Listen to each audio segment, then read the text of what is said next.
இன்றைய முதல் வாசகம் இறைவாக்கினர் எசாயா நூலிலிருந்து வாசகம். அதிகாரம் 63 வசனம் 16 முதல் 17 முடிய மற்றும் அதிகாரம் 64 வசனம் 1 மற்றும் 3 முதல் 8 முடிய. ஆண்டவரே, நீரே எங்கள் தந்தை, ஆபிரகாம் எங்களை அறியார், இஸ்ரவேல் எங்களை ஏற்றுக்கொள்ளார்.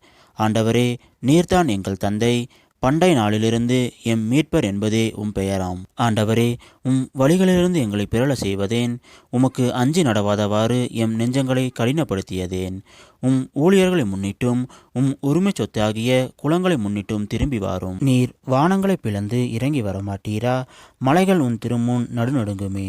நீர் இறங்கி வந்தீர், மலைகள் உம் முன்னே உருகி ஓடின. தம்மை நம்பியிருப்போருக்காக செயலாற்றும் கடவுள் உம்மையன்றி வேறு யார்? முற்காலம் முதல் இது பற்றி எவரும் கேள்வியுற்றதில்லை, செவியுற்றதும் இல்லை, கண்ணால் பார்த்ததும் இல்லை. மகிழ்ச்சியுடன் நேர்மையை கடைபிடிப்போர்க்கும் உம்மையும் உம் வழிகளையும் நினைவில் கொள்வோருக்கும் நீர் துணை செய்ய விரைகிறீர்.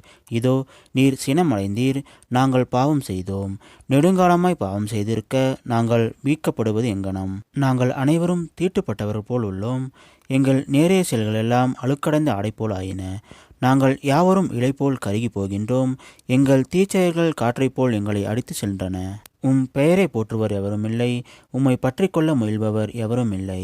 நீர் உம் முகத்தை எங்களுக்கு மறைத்துள்ளீர், எங்கள் தீச்செயல்களின் பிடியில் எங்களை அழிய விட்டீர். ஆயினும் ஆண்டவரே, நீரே எங்கள் தந்தை, நாங்கள் களிமண், நீர் எங்கள் குயவன், நாங்கள் அனைவரும் உம் கைவளைப்பாடுகளே.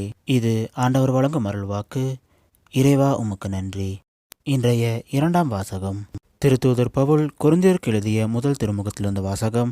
அதிகாரம் 1 வசனம் 3 முதல் 9 முடிய. சகோதர சகோதரிகளே, நம் தந்தையாம் கடவுளிடமிருந்தும் ஆண்டவர் இயேசு கிறிஸ்துவிடமிருந்தும் அருளும் அமைதியும் உரித்தாகுக.